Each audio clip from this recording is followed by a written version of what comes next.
Welcome to a new episode of Business Meets Life, and today we have amazing Pierre here with us. He just came back from Japan. Welcome back, Pierre. How are you today? Thank you very much. I'm good, really good. Still a little bit jet lag because I've been to Japan, then Canada. Oh, okay. Welcome back. Okay, so your biography was very different from other people, and I've actually known you from a very professional, our exclusive executive community, from these kind of environments. So in your biography, you actually mentioned that you ought to be number one. Can you share how this kind of mindset really influenced your approach to leadership and decision making, especially in this diverse environment like China? Yeah, but first, it's not my quote. It's a quote from Dr. Seuss, which I like it because you have to be hard, a little bit crazy, a little bit special. Did you say hard or hot? Hard. You have to be hard, so a little bit crazy, a little bit special to be number one, right? Which is a hard number. So how it's impact my life, on my decision making, on my strategy, essentially is by being creative. Everything, I met so many leaders, so many employees that they go by the book and they just look at the situation and go with what they know and what they did in the past by saying it worked, so it's going to work again. But nothing different, nothing innovative in that, and that's boring for me. I'm going to give you a very specific example. Nowadays, AI technology, ChatGPT, Copilot, and all that stuff bring people to be absolutely not innovative. They use these tools that they are really, really great. Don't get me wrong, I'm not throwing that in the trash. Yeah. But what I mean, they have a problem, they go on the AI, they says, here's my problem, how I can solve that. AI technology are there to bring all the database all around the web and provide you the best solution they found on the web. And people apply that. But that's just the start of the thinking. You have to go further than that. Okay, if they do that, how I can do different, how I can do better. Example down to more specific professionally. I had numerous arguments with my boss in Canada related to the KPI. Let's talk about the salespeople. Most of salespeople KPI or revenue. How many revenue you bring for the company? Revenue is a consequence of a series of action. So argument with my boss is how we measure the action to give them bonus rather to how much money they bring, right? You can be the best amazing sales and having a poor territory, so your bonus is going to be affected by that. It's not mean your action is not there for the benefit of the company. And that's how I'm trying to go to be hard, to be always ahead of the pack. I love it. And I think this is also a good example again that a lot of people are afraid that AI is taking over their jobs, which is partly true, but at the same time, as you actually mentioned, it still takes your brain, your expertise, also your creativity, combined with AI to actually get the most out of it. Right. So how do you use AI? I use AI to reallocate my resources. Okay, I got a staff that, example, input all the POs, a purchasing order, into a CRM. Now AI can do that. Why I should pay somebody to do a routine that was fine to pay 5, 6, 7, 10 years ago, but now I got a tool to do that. So how I can use more efficiently the competency of that resource, while her time is spent, is saved, otherwise than just doing that routine job. That's a misconception that a lot of people have by saying I can use AI to do leads generation, I don't need any more my marketing. No, that's wrong. You still need the marketing. You still need somebody to think behind that, because AI never going to build you a brand awareness.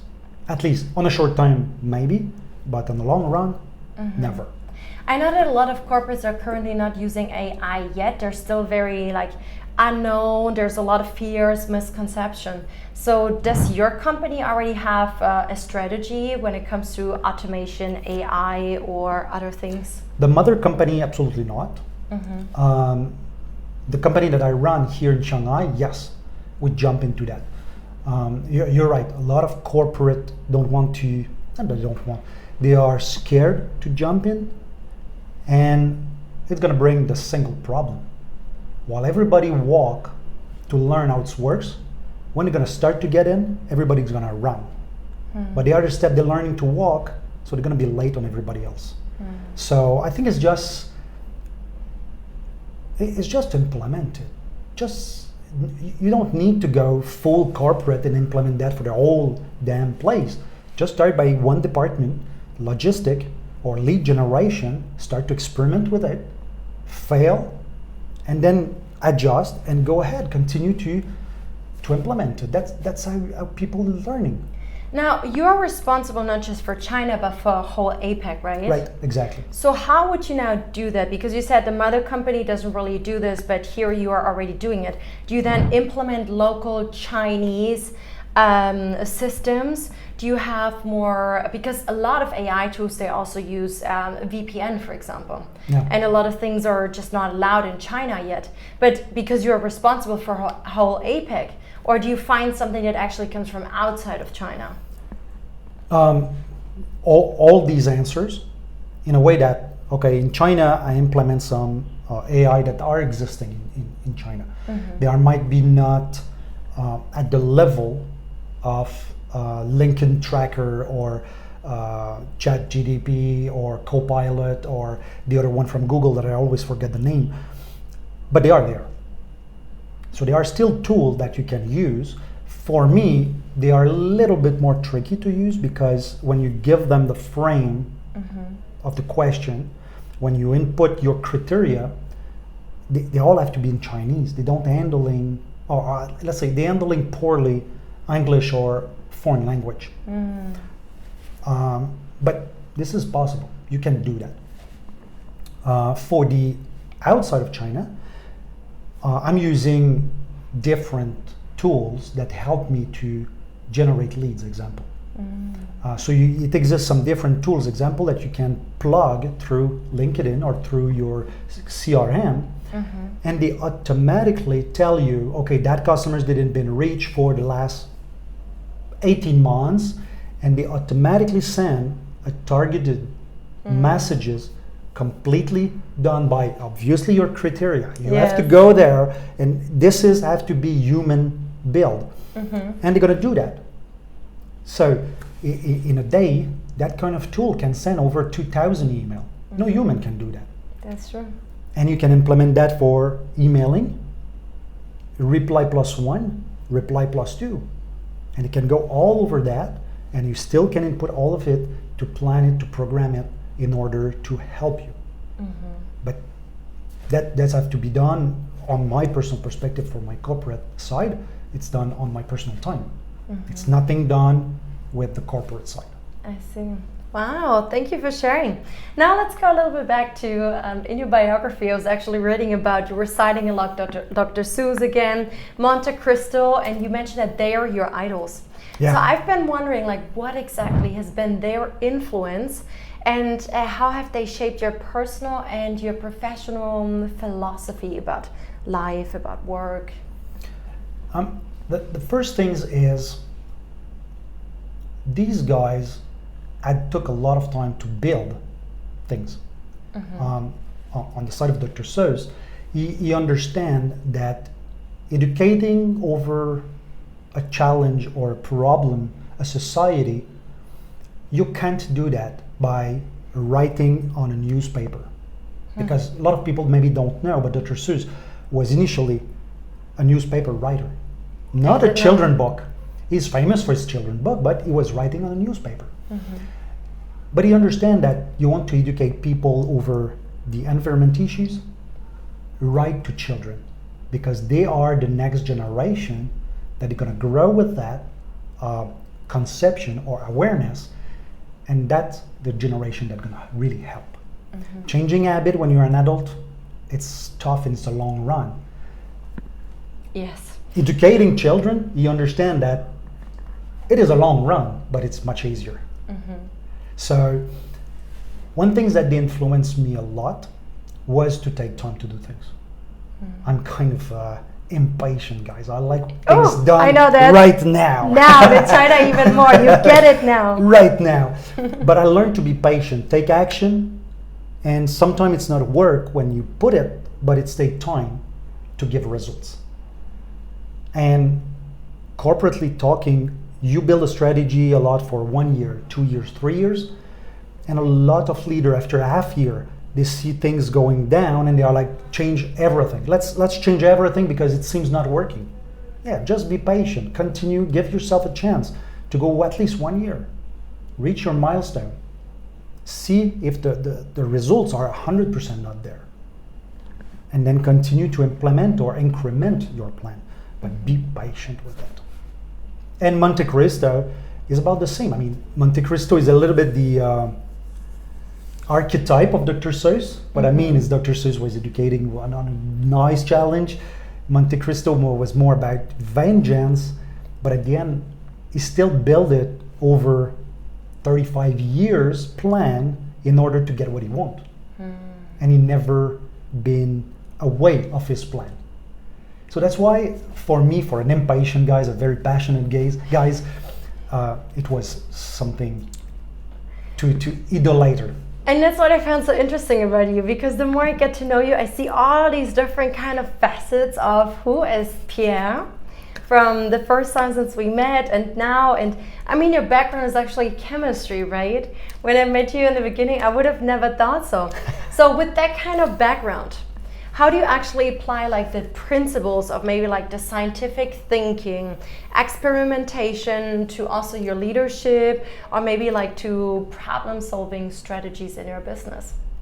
But we have to put things in perspective. I mean, my scientific background, I've nothing to do with leadership. My leadership, I had it from my military school, which is another part that is not in my biography. I did not know that. But from my military time and my sports time. But the scientific thinking bring you to, like what we discussed a little bit earlier with being hot to be number one. In science, you can goes only on what other did. You have to be original in science somehow, somewhere. You can just copy, but nobody gonna publish your work if you just copy. So somehow you have to take an idea that had been done and try to be original with it. And it goes with a very rigorous thinking. Okay, what is the hypothesis? What is the step 1, 2, 3 that you're gonna go through it in order to figure out how make it works? And it goes to, at the end, to project management.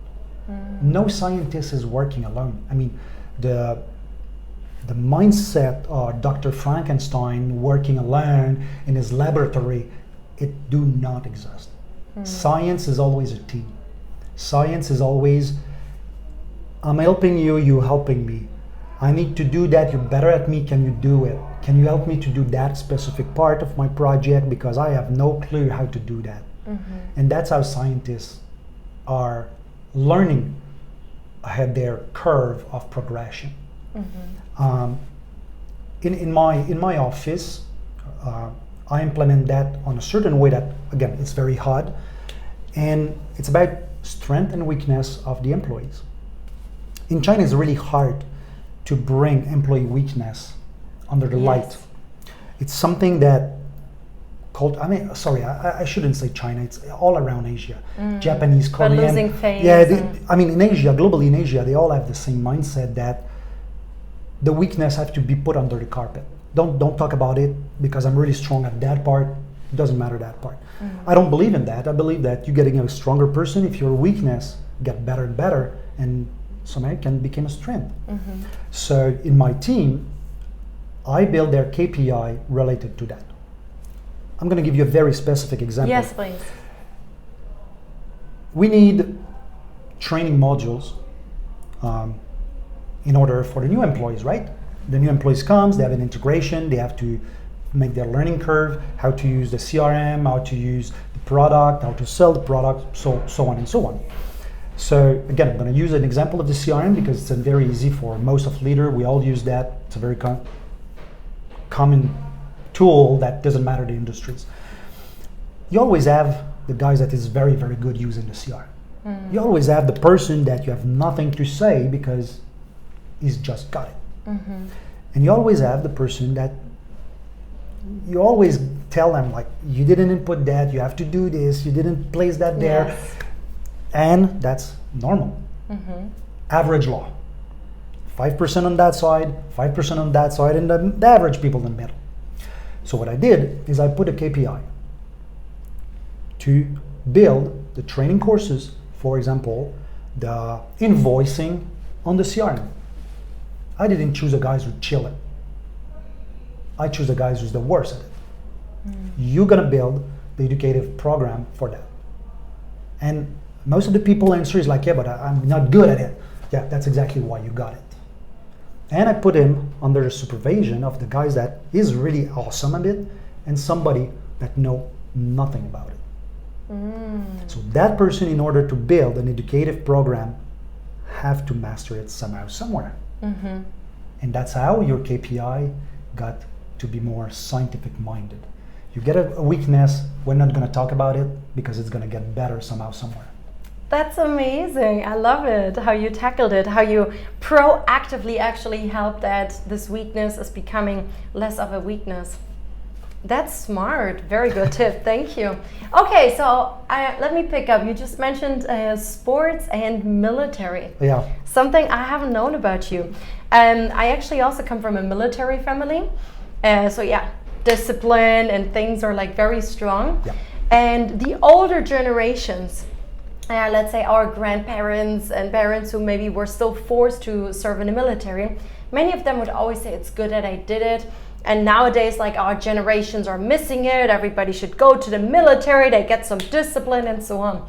So give me some examples on how the military time or even like the sports that you've just mentioned, how this has shaped you and who you are today. Okay, just for the sake of your auditor, I'm the one who still, I cannot say fight, but goes to ask the government to re-implement the military services. What I think that Korea, who still have it, it's a really, really good thing for the young generation. It's give you a bunch of qualities in terms of course, discipline, but time management. Army is nothing about time management.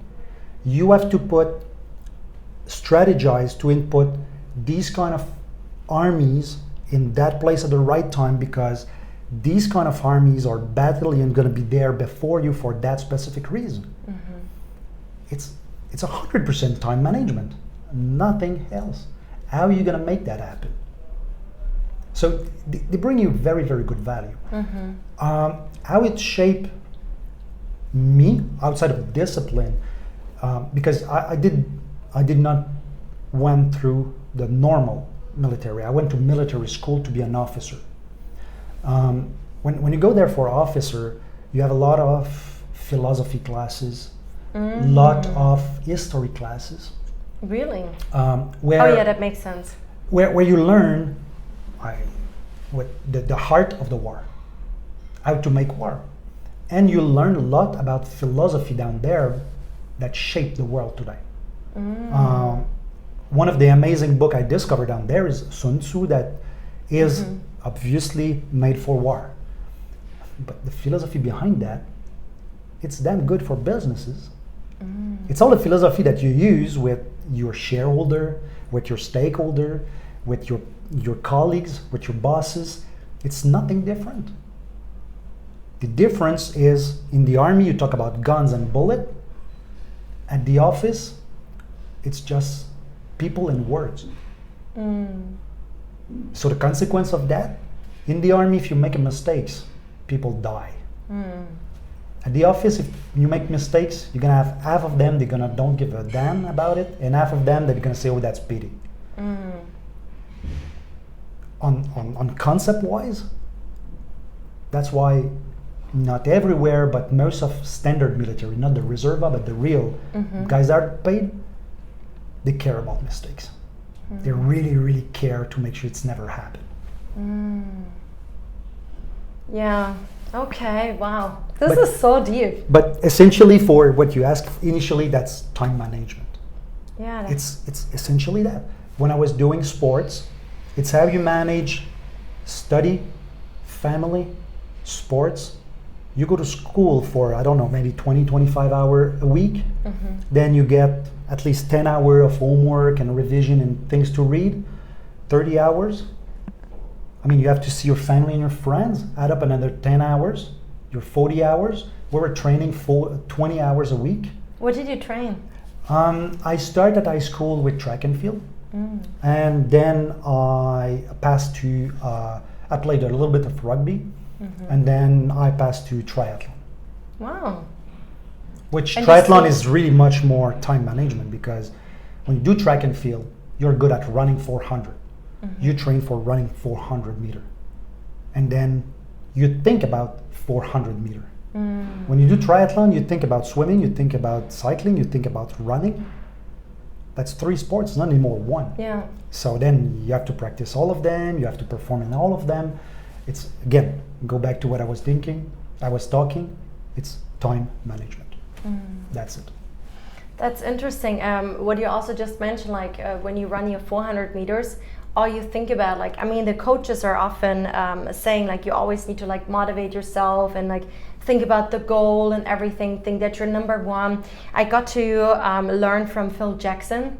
I know, you know, he was the coach of, like, the big NBA basketball players, right? Kind of famous, right? Yes, exactly. So he also spoke a lot about his way of, like, coaching.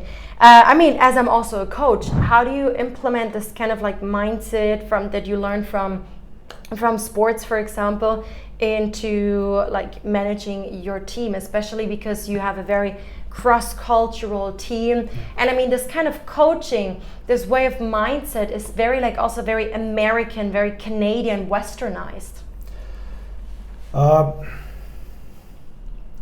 Because coaching is still quite new here. 50% of all the mindset behind that cannot be taught. It's have to be shown. You still have a 50% of it that you have to modulate through where you are, right?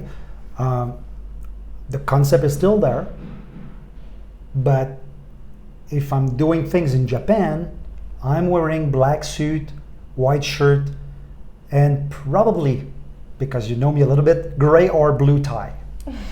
A little bit different from today. Happy Friday. And it's never going to happen in China. Okay, in China, if I do, now today I'm casual, but you know me, I got like fashionable suit, and I can show up to a customers with a black pant, a Mario Bros jacket, and a red ties, and that's perfectly fine. So you still have to modulate yourself through what you want to teach, what you want to implement. But again, like you said, in North America, we are a little bit ahead over the, let's call it visualization, right? How you motivate yourself rather than getting motivated. And my perspective, it is harder in Asia because hundreds of years of Confucianism education. I'm going to give you an example very clear about it. I've been educated by my mom and my dad at early stage. Okay, but Confucianism? No. I mean, okay. Self-motivation. I see. While I remember I was like probably 6 or 7 years old, and my dad teach me that before going to school, I remember just over the stair, we had a big mirror where we were putting the clothes and stuff like that, and it was a mirror door. And it was like, my dad was coming with me and saying like, isn't it a marvelous day today? We're gonna have so much fun. And then we're quitting home, right? And it's always stayed. And now I got tendency that when I face a problem, is that yes, okay, it's a problem, we're gonna tackle it incredibly nice, okay, just go ahead. Self-motivation. When I try to teach that to my daughter is 9 years old. She spent her first 4 years in a Chinese system because Chinese system brings some values that foreign school don't. and it was The important. local school, you Yeah, mean, local or school. the kindergarten? No, local school, local primary school. Interesting. And when I tried to teach her that, was kind of a hurdle. She was reluctant to do that. Interesting. Why was she reluctant to do that? This is a very good question that I still didn't unlight it or pierce or solve. She's getting there. When she get hurt, how to change your mind, how to twist your negative thinking to find a positive outcome. But it is not as natural for her at 9 years old that it was for me back at that time. And it's still a work in progress that I often have to remind her, let's do that. Okay, yeah, you had a bad score. That's fine. What did you achieve great? What are you going to do next time to make it better? Which, it's better to focus on what you can do than focusing on, like, I failed my exam. Yeah, you fail it. Okay, fine. No babies, and that's really education stuff. The proof of that is no babies fall on the floor when they start to walk. Yeah, they cry a little bit, and they stand up again, right? Why they don't need somebody, dad and mom, saying like, yeah, let's go, walk. Yeah, fall again. They don't need that. Babies understand naturally the order of the things that they have to walk, and they have to motivate themselves, and they just need sometimes the couch, sometimes the chair, and they understand that one is more stable than the other one. But when we grow up with education, we get these kind of frame that limitate us to go further than that. Yeah, and I mean, kids are also the most creative ones. We kind of, like, when we grow up, we kind of forget about a lot of these kind of things that we used to have when we were children. Exactly. And we often goes through these because the system bring us to that frame that we cannot go outside. My daughter she was at the 2nd grade, I think, on primary school, and in her exam, she come and she says, Dad, I don't understand my math exam, why I fail it? And I was like, what you don't understand? She says, look, 1 + 1 = 11. That's normal. And I was like, how did you come to that? And my daughter just said to me, look, Dad, 1, add another 1, let's give which number? And I'm like, okay, I'm going to give it to you. They are creative, but the system put them in a frame to say, no, that's wrong. That is wrong, which I'm agree. Under the mathematics rule, it's not right. But can you give to a child of 7 years old, tell them, like, you're completely wrong. It's have to be true. Interesting point, yeah. Now, let's dig a little bit deeper into your private life, if that's okay for you. I know that you're super active. You're still riding your bike. I sometimes see your WeChat posts, and you have your child, you have your work, your wife, and so on. Now, first of all, my question is, what is happiness and what is success for you? Because every person has a different definition. And we also spoke about cultural differences. What is it for you? That is an incredible question. Okay. That's going to be strange, but I don't believe in happiness. Hey, we're not judging here. Different people, different opinions. What I mean is, happiness is just a feeling, right? And it's a feeling that fulfillness. That's why I don't believe much in happiness rather than fulfillment. When you eat a good steak, you get out of the table, you're really happy, right? You feel fulfilled? You feel fulfilled. I'm going to tell you, we go to the same restaurant, and I'm telling you, you eat 2 steaks. You might be happy, you get a free meal, I'm paying you 2 steaks. But at the end of the meal, you might be not so much happy. You might feel a little bit too much fulfilled. So that's why I'm saying, I'm not saying it do not exist. I'm saying it's an emotion. It's a legit emotion, but it's more related to how you fulfill your own needs. And that's where sometimes it's a little bit of gray zone about how you feel happy and how you feel fulfilled. A lot of people gonna say, I feel happy, I'm now retired. Yes, but in a few days now on, you're gonna feel unhappy because you don't have nothing that fulfill your person. You just stand on your couch and do nothing because you used to go to work 8 hours a day. And that's often something that I bring to the team. Because when you employ somebody, well, let's put that different. In Asia, work is probably number one or number two, depending of the families. People work very, very hard, but they have no passion, which is different than happiness. They have no passion. They have nothing that fulfill them. They go to work to get a paycheck. Paycheck, yeah. They don't like their boss, the company, the job. How it's fulfill you? Maybe they got forced to marry. They didn't want to marry. And then they are happy to get out of the house because they've been forced to get married. So that's why I'm saying happiness. I understand it as a feeling, but I don't recognize that as a hint.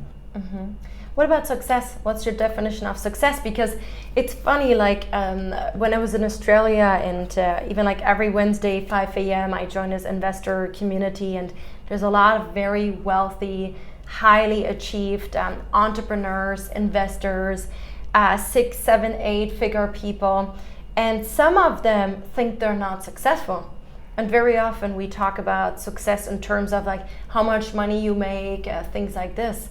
And it's crazy. I think everybody is somehow successful, right? Because we have different definitions. What's your definition? For me, the definition of success is something you achieve under an impossible challenge.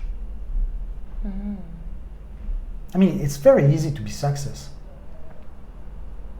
I mean, I can build a small company. Repeat this again. It's very easy to be successful, right? Yeah. Nobody would ever say that. No, but that's true, right? Because everybody has his own definition of success. I can build a small company, bringing revenue enough to put bread on the table, and I'm consider myself successful. But did I've been challenged in there? Did, spending the year long, the 2 years long, the 3 years long, the 10 years long, I've been constantly uncomfortable by doing tasks that I'm not used to and made me grow? If the answer of that is no, how it is success? How you've been as a person, don't get me wrong, as a person, been successful as that? Yeah, love it. Let's go back to your family and to your work. How do you manage all of this? I mean, you're running a pretty big team and company, and time management. No, but kidding aside. Of course, yes. I got a quality. I don't know if many people have it. I can tell you, my wife don't. To compartmentalize everything. I got a capacity when I get out of when I quit the office. I quit the office. It's done. It's over. When I come at home, it's my home. It's family time. So you don't work like at night or so? You still have some calls. You work on your laptop when you're back home. Okay, this is where military give you that skill or that knowledge. I spread every single of my tasks in between what is urgent, not urgent, important. Eisenhower matrix. Exactly, and not important. So I guarantee you, to work at night when I'm home, it's better to be urgent and important. But the law of the average means that things in that box is going to be 5 to 10% of the time. So if every night I have to work because every night I have something important and urgent, is because I have to review my way to classified. So sometime when my staff call me, especially the salespeople are amazing. Salespeople, I love them. Everything is urgent. They call you at 9 p.m. and I get a call with the customers, that's an urgency. Okay, somebody gonna die if we wait till tomorrow? No. No, then it's gonna wait tomorrow. The factory gonna shut down? No, then it's gonna wait tomorrow. Talk to me about it tomorrow morning. I'm gonna be at the office at 8. show up. Okay. And that's just to push on that idea. It's something in Asia that I got a feeling, still, it might be an education stuff. I got a feeling that in Asia, people got used to get answer on everything right now. And when you tell them like, sorry, no, they are completely blessed. They are like, how come? You don't think it's important? No, I think it's important. I don't think it's urgent. And that's different. And when you educated them on that, at least my team educated them on that, and they are getting better now at management things. Yeah, it's a good point. I sometimes feel like I'm getting forced to apologize when I'm not replying on WeChat within a couple of hours or like days later or so. Because everybody expects you to reply immediately. Yeah. So I kind of have to tell people, if something is urgent and important, give me a call. And I like what you said, because a few years ago, I had let's say a mentor or somebody I know, and bring me on a path that bring me a big change in my life. Like you said, I have to be sorry to not reply. So many times my staff reply like, oh, I'm sorry for that. Oh, I'm sorry. You don't have to be sorry. Why not saying thanks to wait my answer? And I can tell you that things change a lot. Language pattern, yeah. Yeah. I've been introduced to that only a couple of years ago, and now I tend to do that like on email, on WeChat. Hey, thanks to be so patient to my answer. I've been out to Canada, many flights. I can reply you now, and then you give the reply.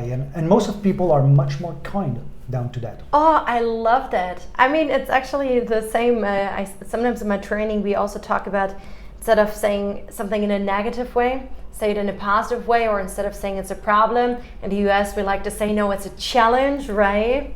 Or instead of saying I hate or don't like rain, we could say I prefer sunny days. It's Good reminder. I'll start doing this. And also I started to cross out, I don't like to say anymore, I'm busy. Because we also often make this as an excuse. Everybody's constantly saying, I'm busy, I'm busy, I'm busy. You can't believe how much I hate. I bore when people say, I'm sorry, I'm busy. So you imply that I am not. And you're having bad time management? That's the point. I mean, that's not an excuse. Everybody's busy. Even the guys that is under the social net of the society is busy. He might be busy to drink his beers, might be busy to find a job, but he's still busy. So it's not an excuse. Very true. Ooh, I'm definitely going to start saying, thank you for waiting for my reply. Or thank you for your patience. Now, what has been one of the most challenging times in your life or in your career, and how have you overcome it? You mean challenge itself? Problem. Oh, that's going to surprise you, that one. I'm pretty sure. Up to 24 years old, I was aquaphobic. Sorry, what's that? Yeah, for the audition and the auditors and others, aquaphobic is a fear of water. Oh. And so I was. But you cleaning did myself. triathlon and you were swimming. Exactly. So up to 23, I was aquaphobic. So I was absolutely scared about water. I didn't. Till 24, I never took a bath. Never took a bath. I was always shower. Wow. Because I cannot stand to have water till my belly bottom. Completely scared. Do you know what the root was, where it came from? To be honest, I've been too lazy to look at it because I overcome it.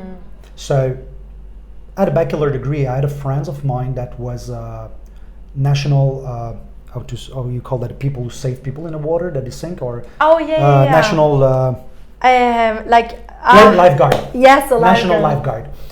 And she said, look, you cannot spend your life to be scared. One day you're going to get children, you're going to go to the beach. What are you going to do? Stand on the beach and rely on the lifeguard? We can't look at thousands of people. So she says, you have to learn. And she teach me to appreciate water, which is a really, really, really impossible challenge when you get scared about it. I mean, it's not just a scare about I'm scared by what my boss is gonna say. It's a real deep implement fears about things. So the first few sessions was really crazy, which I learned to swim initially in the baby's pool, when you get that much water. And then she made me progress till I fall in love about swimming. And that kind of fears is so deep that even in triathlon we never swim in a pool. We swim on the open water, on a lake, on a river. So you don't see the bottom of the pool. You don't know what It's kind dark. of fish is even Exactly. there. You don't know what's there. So even down to today, after participating to few worldwide championship, many competition internationally, when I go in the water, in open water, I still get that guts feeling that I'm not comfortable. I still swim. I fight it, but I'm still not comfortable. So that's probably my biggest and my most achievable challenge that I tackled. Wow, but I love again, like we started this podcast today and you were talking about proactively tackling things, the weaknesses, and wow, thank you for sharing. So what has been one of the best advice you've ever gotten, or you wish you would have gotten that kind of advice earlier, and it doesn't matter if it's about life or work? Maybe you can have a little bit on the podcast.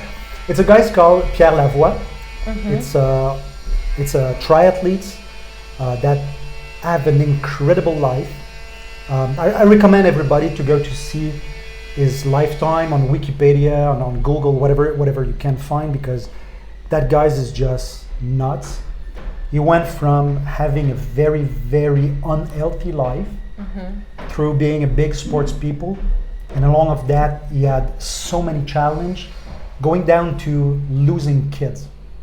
I mean, he lost it. One of his kids died from a genetics sickness, which is really, really pity. But that guy's overcome that and became an influencer, became a national idol or hero about healthy habit. So why I'm talking about him? Because one of the biggest advice he gave to me one day, he said, the biggest advice I can give to you, Pierre, is shut the fuck up. Okay. And I was like, what do you mean? Like to listen, or what does he mean? Yeah, exactly. One part of his saying is learn to listen. Because less you talk, more you learn from others. Which was a really good advice. The second thing was, when you talk too much, you're gonna get part of the people that won't give a damn about you, your problem, or what you live. And you're gonna have a part of them, they're gonna pull you down to make sure you're not making better than them. So shut up. So what I learned from him is when you have a challenge, when you face something, you learn to who to talk about in order to get confidence, confidence for specifically acting for that challenge. That because you're sure that person is not there to make sure that you're not better than that, and make you progress, and even though make you better than him or her when they give you advice. And that's a pretty good advice that I had to learn when to talk and to who to talk. That's extremely powerful. And at this point, I actually gotta say, it's been so challenging for me also like to find a mentor, and recently I've started to actively look for somebody. But I really gotta say, although we have known each other for a few years and we're not super close, but when I needed advice, you were always there. And I just wanna say that I absolutely appreciate you for this. And it's so difficult to find people who are actually doing it. And coming from corporate, I was reflecting with somebody. He was like, oh yeah, it's a corporate thing to have a coach and a mentor. I mean, back at HP, also American company culture. But since I'm an entrepreneur, although I know tons of people, yeah, it's difficult. Yep. So I really appreciate this, and also your time that you took today for this podcast. So as I know that you have a lot of things on your plate, and the podcast here with us at Business Meets Life is not urgent and not important. But in opposite, it might be not urgent, but this is important. Okay, so, and I mean, like, you came back to China just 2 days ago? Last Sunday, yeah. Okay, and we're already sitting here. So why have you decided to say yes? Let's do this podcast when I had asked you to make time in your schedule. Oh, because it's something that I'm not doing usually or often. Mm-hmm. I mean, it's not happen often. People comes and says like, yeah, let's talk about business and life, mm-hmm. and how you manage that, and how you implement things around, especially with the multiculturalism that we live as a foreigner living abroad. And I think it's interesting to share it. I'm pretty sure I face some problem and people gonna say, wow, I face the same thing. It can make connection. And I'm pretty sure a lot of your other interviewer faced problem, resolved problem that I'm facing now, mm-hmm. and might be good people that to listen to. Mm-hmm. So I think it's important to share that. That's part of the science, right? Mm. It's a very little amount of scientists that put patent in order to protect themselves and make sure that they don't share things to keep themselves money and things. But most of scientists, we publish and we open our knowledge to make sure that the world know what new things have been discovered. So I'm more on that path when it's related to leadership and mentoring. Let's share as much as we can. Sharing is caring. Thank you so much for your time, Pierre. Guys, thank you to you. Connect with Pierre. Oh, do you have any last words to our listeners, actually? Is there like a key takeaway that you want them, like an action you want them to take, or one thing that they need to tell their friends, or? Yeah, look. Because we got too much amazing advice in here. I'm gonna pledge what I pledge for myself. Mm-hmm. Keep yourself non-comfortable. As long as you're uncomfortable into a task, into a position, into a problem that you're facing, that's the best situation to learn and to grow. Failure is not negative. A bad result is a result. The bad things comes based on what you do with it. Same thing with the uncomfortable zone. If you don't go there just because you're comfortable here and you're scared about what's going to happen, that's what you do with it. That's how people stop to learn. That's people start to get lazy at their position or at their job. Thank you so much, Pierre. Oh, it's a pleasure. Have a good day, guys. Happy Friday from Shanghai.